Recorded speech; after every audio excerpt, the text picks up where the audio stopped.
I was introduced to somebody today by a subscriber of mine. He said, go watch a video by a brother named David Carroll. So I did that. I said, let me go ahead and see what this brother's about. So I went through and I thumbed through a couple of his videos. Then I say, oh, I know about guys like this. But it was something different about David Carroll. He was real clever with his wordplay. And he uses a method called setup wordplay, in which he says what you're going to say before you say it. And this is an old debate method that he uses. And I was kind of amused by the way he was sucking people into his debates by using this method. And see, one thing about David Carroll, which I understood about him, and like you say, you have to study your opponent. So I spent hours just studying. And I said, okay, I get it. Now I see. Now I see why a lot of people wasn't able to tackle this dude or debate him successfully. Because one thing I notice about him is that he thinks he's clever. But see, a lot of people, they confuse clever with deception. Yes, you're clever, but is it deception? So one thing I learned not to do is not to respond in a way where your opponent wants you to respond. And this is how David Carroll has crushed some of his challengers, because he was already anticipating what they was about to say before they said it. And I come to understand that. But that won't work here. Because I know not to fall for that sink and hook. So instead of me going through all the irrelevant things that he would want me to go through, like, is he a self-hating Negro? Is he an Uncle Tom? Well, that's something only David Carroll would know. And whatever you know, David Carroll, you know, right? But I asked this question. Instead of me saying ill words about you, I would just ask you a question like this. David Carroll, why do your philosophy in line with white supremacy? As we know, there's many philosophies out there. We have the philosophy of Louis Farrakhan, the philosophy of Martin Luther King, the philosophy of Malcolm X. We have many philosophies that have touched ground inside the black arena. Okay, now we have the emergement of David Carroll. Now, I can say that his philosophy is of those that we consider to be black hating people. The likes of Jim Crow and other people. I can use those metaphors, but I won't. Because those are the metaphors that he is anticipating.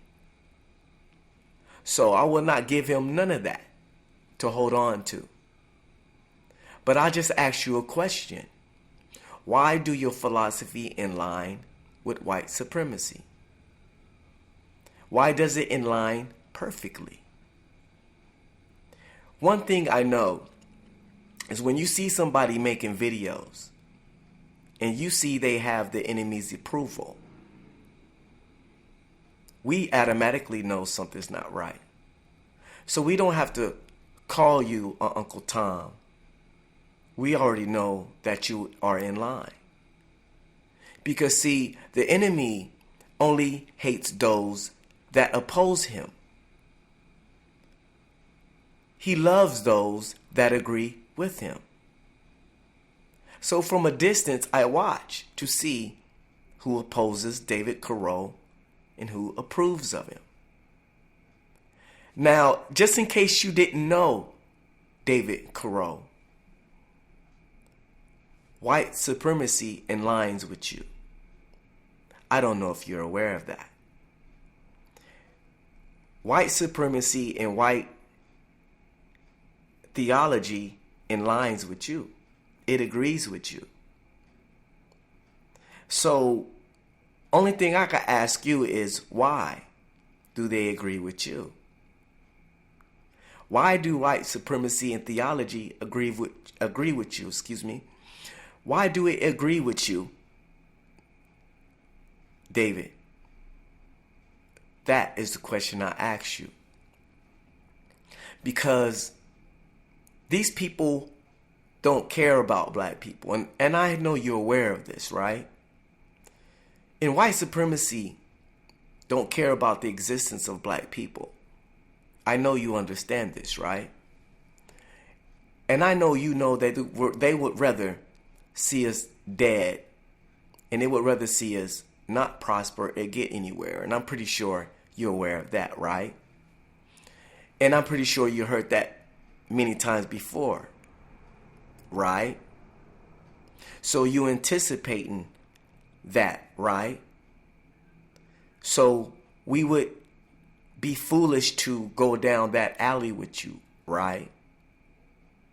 So, David, only thing I can say is this. For whatever intentions that you are making your videos and say what you are saying, it all boils down to this. I trust no man that makes videos and don't interact and do anything about what he is saying.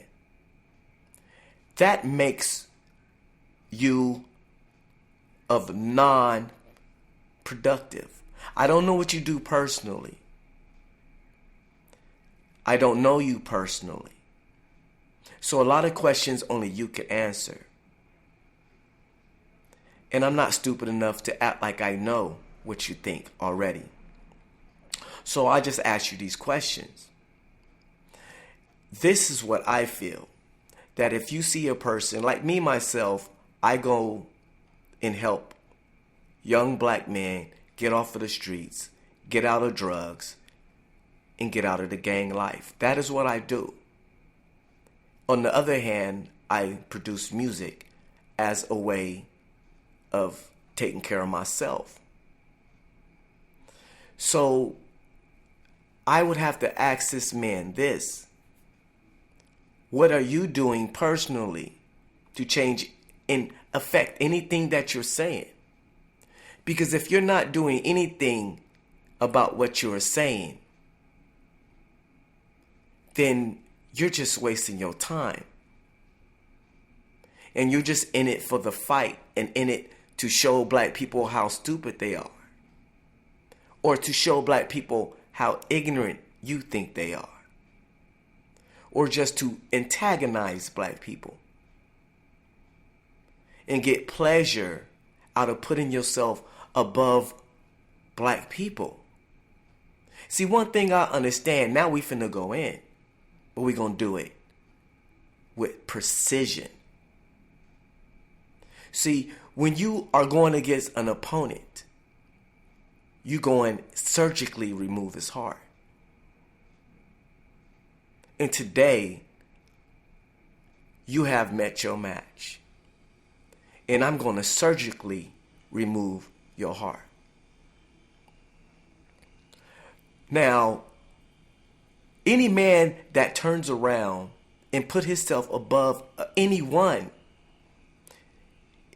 and any man that boasts of himself is not a wise man.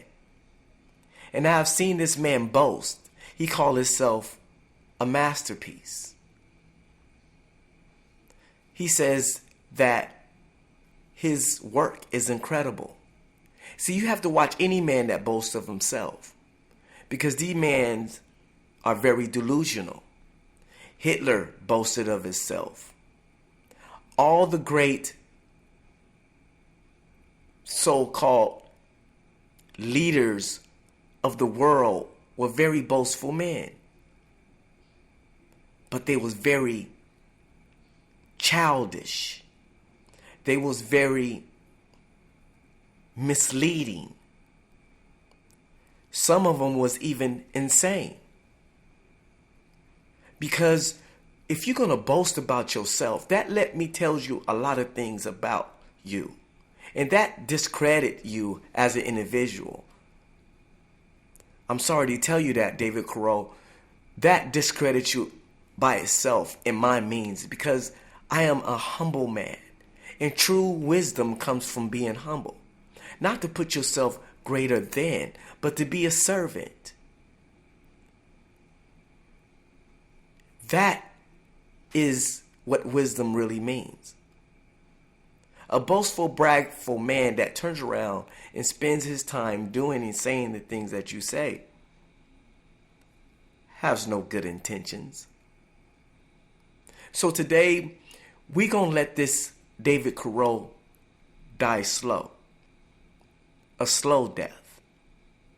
Because I'm going to surgically remove his heart.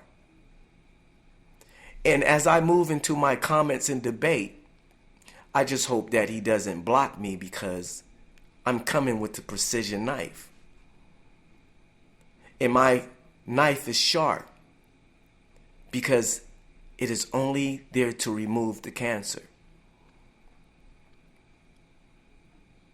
Because even though you have great insight, which I'm not knocking your intellect, not at all. And you can point out a lot of wrongs that you see. And you're quite clever in looking at black people and seeing the wrong in them. And seeing the cancer that you say that you see.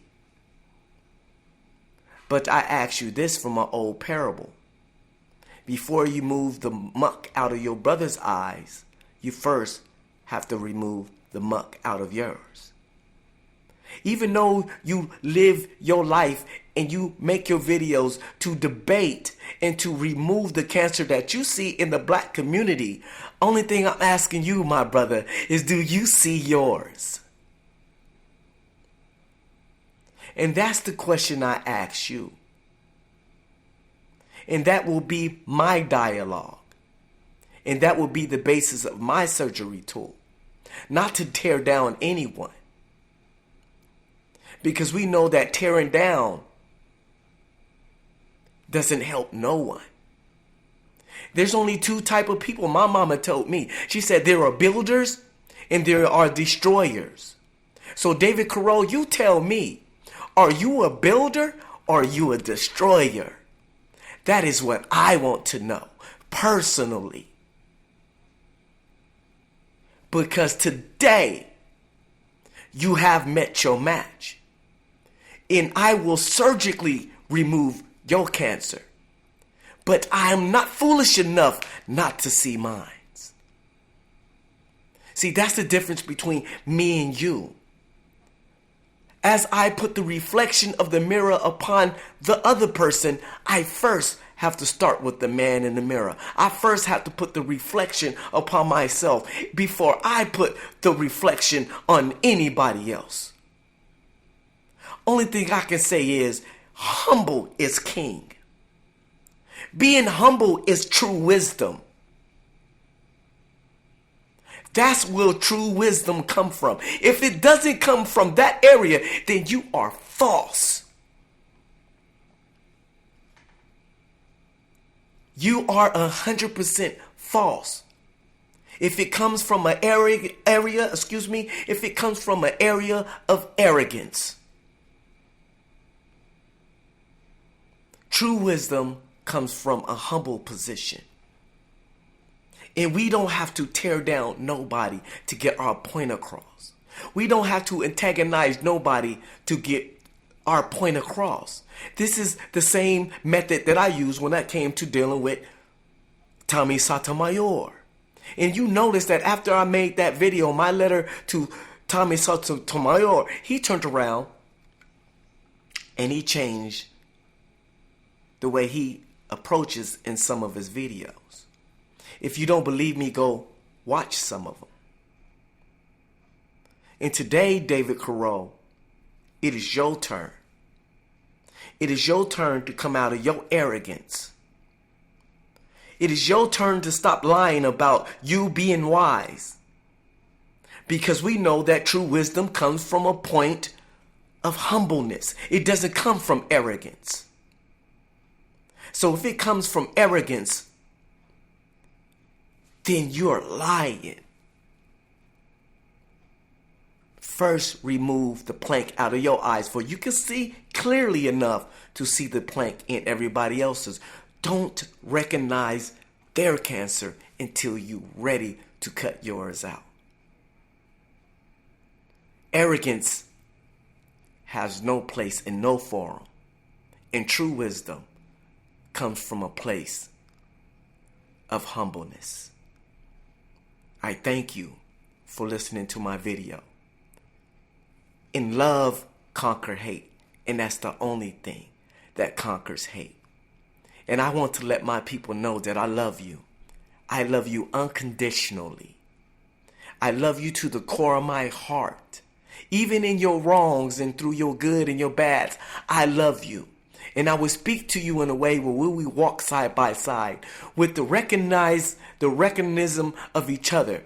And that is how I'm going to approach my people. And we're going to walk hand in hand, and we're going to sit down and talk about our problems, and we're going to solve them together in unity. And that's how we're going to do it. Anything other than that is wickedry. Arrogance is wickedry to me. True wisdom is to be humble. Thank you. Peace be on to all my brothers and sisters. One.